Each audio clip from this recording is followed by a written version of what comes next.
Mountain Door. Not far from the Black Sea region of Turkey is an impressive range of mountains, but today we're only going to focus on one of them. They discovered a secret entrance in the mountain, and what they saw shocked everyone. The Kapalakea rock tomb literally translates to rock with a door, which is what we're seeing here. It sure looks old and mysterious, right? There's only one door out of all these mountains in the entire range, and it can only be found in the uneven terrain 27 kilometers north of the Korum province. This rock tomb is actually a Hellenistic period structure, meaning it dates all the way back to the BC days. Although there's some recorded evidence that indicates the 2nd century, like the mysterious writing on the door that simply says Ikezios. If you ask the locals what they know about this door, they'll just tell you that it's a mystery. No one has ever gotten it to open, or even knows what it was originally built for. Rumors say it was supposed to be a gold chamber to hide treasures that eventually got stolen by bandits. Another theory is that the door leads somewhere unknown, like a portal. The idea comes from a story of 2 explorers that managed to enter the door and never came back. While we may never know where this door leads, we do actually have an idea of what's behind it. Thanks to the discovery of a small hole that can only be accessed by pulling out a specific rock, some people have managed to crawl through to the center of the base. But unfortunately, if there was something there long ago, it seems to have been cleared out by now. The only thing left is to finally get that door to open. Hey, did you know that if you smash the like button, subscribe, and click the notification bell, you're more likely to win the lottery? So what are you waiting for? Ancient handprints. And now for a hands-on experience. We're going all the way to the White Mountains of Wyoming. As you can see, these unique carvings go hand in hand with the tourists who came to visit them. But who carved them, and why are they so unusually large? The simple answer is that someone left their own prints in the sandstone while the mountain was still forming. But that would have been a really long time ago. It also wouldn't account for the stretched out shape of the hands unless the formation intentionally grew around the prints. So maybe it wasn't a human that left its mark here. It's not impossible to say a prehistoric creature could have left a long-handed swipe as it climbed up a once softer form of land. But then there's always the possibility of something extraterrestrial as well. You never want to rule out aliens on these kinds of unsolved mysteries. But one likely theory shows evidence that an ancient civilization may have used a substance from plant roots to soften the sandstone while they imprinted upon it. We may never know the true history behind these long finger impressions, but for now, we might just stick with the alien theory. Secret bunker base. It seems like mountains are the ideal hiding spot for secret doors. This time we're looking at an abandoned bunker in Switzerland called the Schopfloh. The word literally translates to sheep hole in English, mostly because of all the sheep living in the area. But if you can find this bunker hidden among every other mountain in the range, you'll be surprised by its amazing depths. They say that the Swiss Army built it before World War II, but we don't know what they originally used it for. Perhaps it was a training ground for new recruits, or maybe it really just held a stash of weapons and supplies in cases of emergency. Concrete walls reinforced the entire structure, along with iron doors and even shooting holes. Back then, it was built in a natural ice cave and probably looked very different from what we can see today. The ice has since melted due to the warm climates in modern times, and it's currently open for tourists to look around. There are plenty of warning signs along the way to the entrance, so be careful if you're curious enough to see it for yourself. King of the Mountain. This huge fella really puts the mountain in mountain goat. He's been making a splash in social media lately with his mega frame and intimidating size.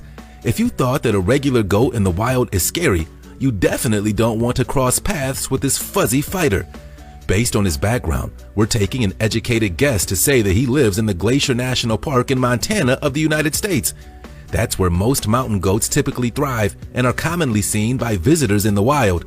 But scientifically speaking, mountain goats aren't really even goats at all.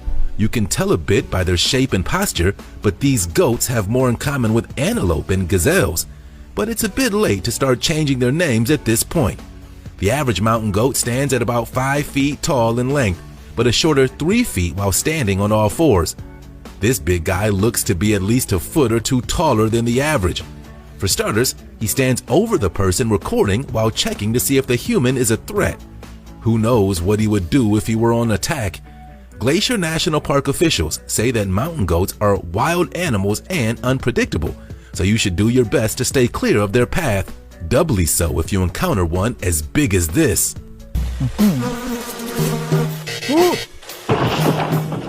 Viking loot.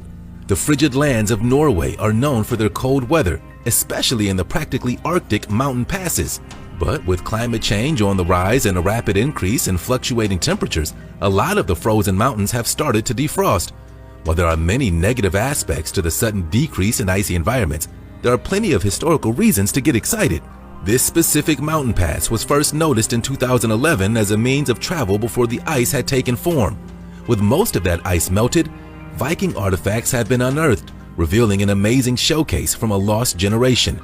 Excited archaeologists have dug up old hunting arrows, boots and other clothes, and all sorts of outdated tools that once were considered modern technology by those who used them last. Thousands of artifacts have laid dormant over the centuries, with an unknown supply still waiting to be thawed out. A 1,300-year-old set of wooden skis and a 1,700-year-old sandal are among some of the oldest pieces so far. Researchers investigating the area have said they plan to continue digging and monitoring the mountain for more interesting finds until a new wave of snow comes in and slows their project down. The Goatman. Wouldn't it be nice to take a step away from everything in day-to-day human life and live the carefree style of a wild goat? That's probably what Thomas Thwaites thought when he decided to give it a try for himself. The British designer is set to win an IG Nobel Prize for his life-altering change of turning himself into a goat for 6 days.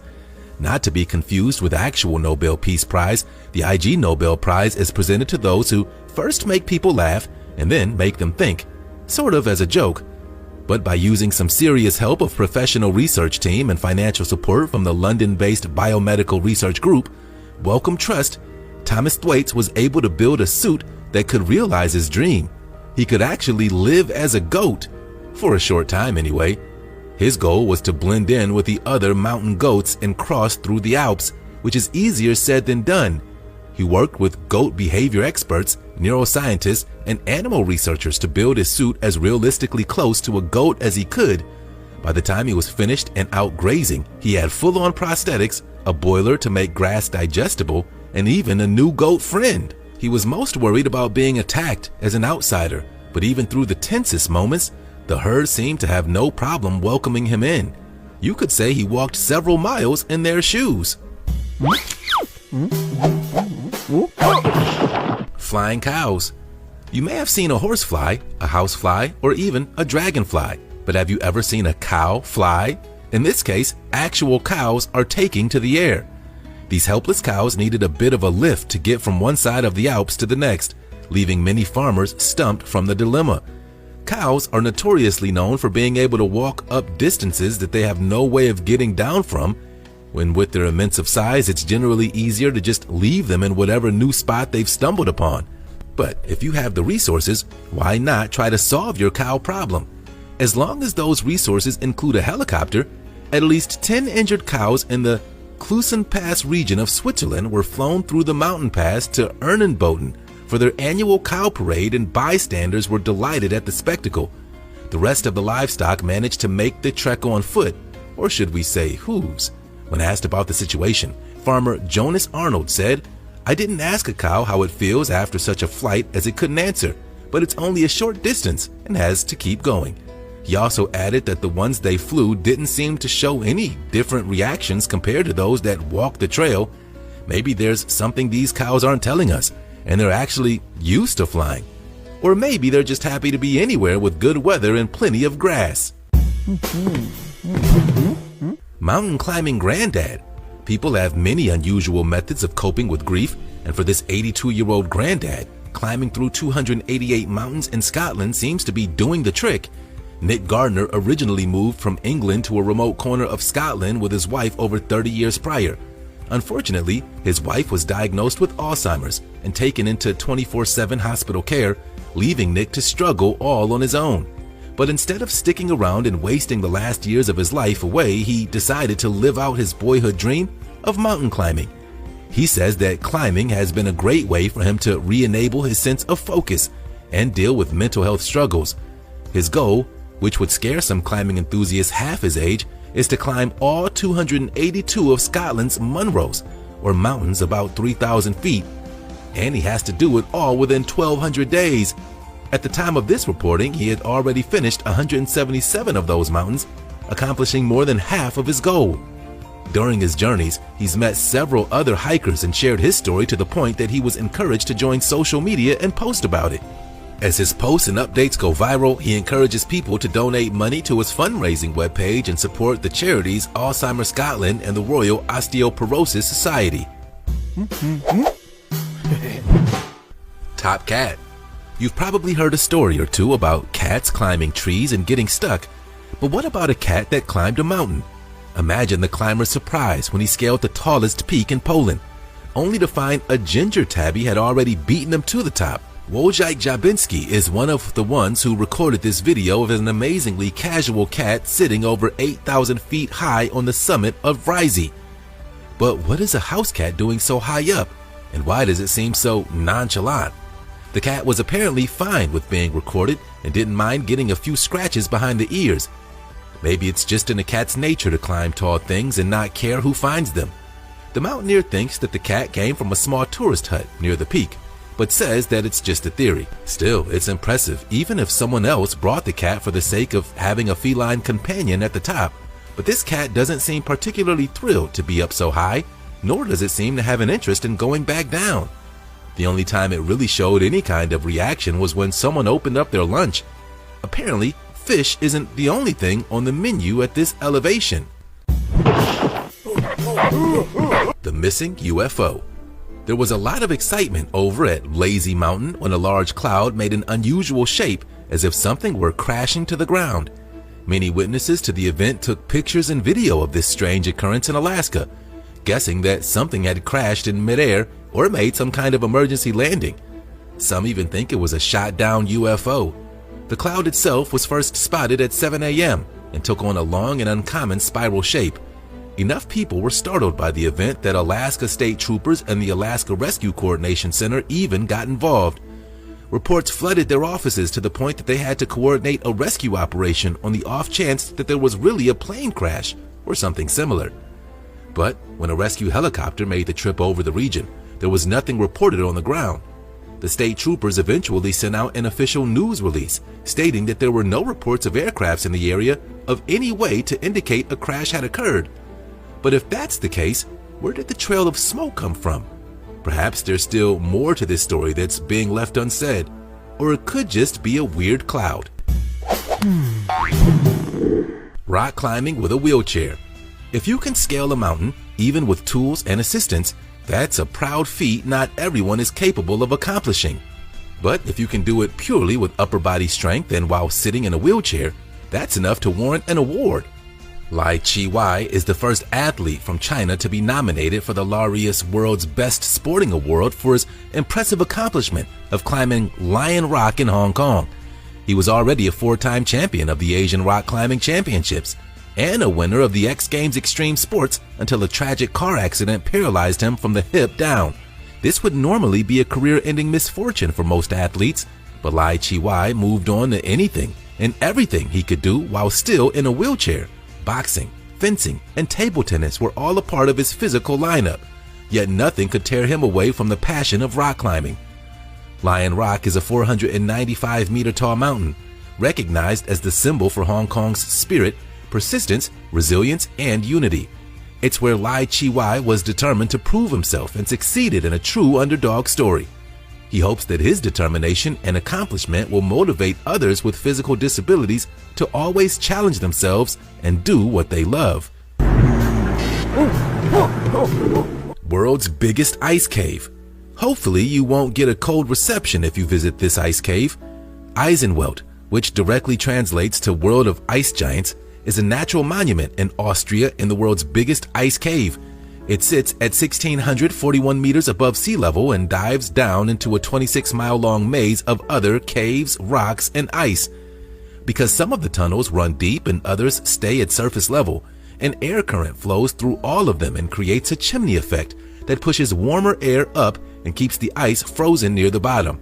The ice begins to form in the spring as melting water seeps through rocks and crevices with no heat to warm it back up, thus creating these stellar ice formations. But as mesmerizing as this ice cave is today, it was actually completely unknown until the end of the 19th century. A naturalist scientist, Anton Pozelt, first explored only 200 meters of the cave, and a second expedition began after World War I. Not all of the cave is accessible to tourists, but for those who can't stand the cold, there are walkways and bridges to admire this natural frozen landscape. 12-year treasure hunt. If you think a worldwide hidden treasure hunt for $2 million is only possible in the movies, think again. This real-world author and art dealer, Forrest Fenn, secretly buried a treasure valued in the millions that led to a 12-year-long hunt with the only clues coming from his memoir, The Thrill of the Chase. If you ask us, it sounds like an overly complex way to sell more copies of his book. But as a surprise to us all, the treasure was actually found. The successful treasure hunter wasn't immediately named, but Fenn did tell the world that someone had found it and it had been in Wyoming all along. Of course, not everyone was so willing to believe that this long treasure had been claimed so neatly and without any fanfare. In fact, at least 4 people died in pursuit of the hidden riches. So many were insistent on knowing what the treasure was, where exactly it was found, and who it was now that owned the spoils. After a lawsuit declared the owner to reveal his identity, Jack Stoof came out and admitted that he was the one to crack the code. He still won't reveal where the location of the treasure had been in order to preserve the natural beauty of the location, but he said that he will use the money to pay off his student loan debt. Glacier bike racing.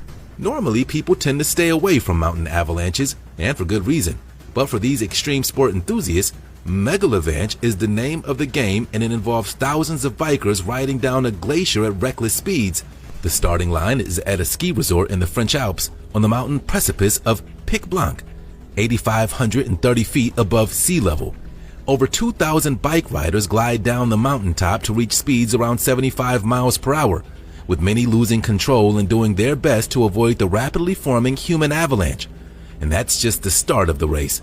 The race began in 1995 and has grown every year with the exception of 2020. Once racers successfully make it past the snowy side of the mountain, they have to endure 20 more kilometers of a rough terrain and dirt trails until they get to the finish line. Even seasoned bikers struggle to overcome this challenge of a race. At their fastest speed, it still takes a minimum of an hour of intense pedaling and navigating just to get through to the end. And that's not including some of the most brutal wipeouts. The track is designed to be as safe as possible, but every avalanche has its risks. The egg-laying mountain. Many animals produce eggs, either to reproduce or, in the case of farm chickens, feed us and other animals. But why would a mountain need to produce eggs? And more importantly, how is that even possible? Scientists are still looking for the answers, but you can find the cause in southeast China. Chandanya, or the egg-laying cliff, has a reputation for making these mysteriously smooth oval-shaped stones every 30 years. As soon as they seem to hit a specifically ripe age of 3 decades, they fall off of the cliff, almost like being birthed in a way. Many of the locals pray to these stones or use them as good luck charms, assuming they're lucky enough to find one on the ground. But where do they come from? One theory is that they're lumps of calcium carbonate from 500 million years ago that have slowly eroded through the cliffs. But even if that were the case, no one is sure why the stones pop out so round and egg-like. Maybe we just need to give them more time and see if they'll eventually hatch. From the deepest valleys to the highest peaks, there are just too many mountains in the world to count, and any one of them could hold untold secrets. We'll keep our ears out for any more mysteries lying in wait.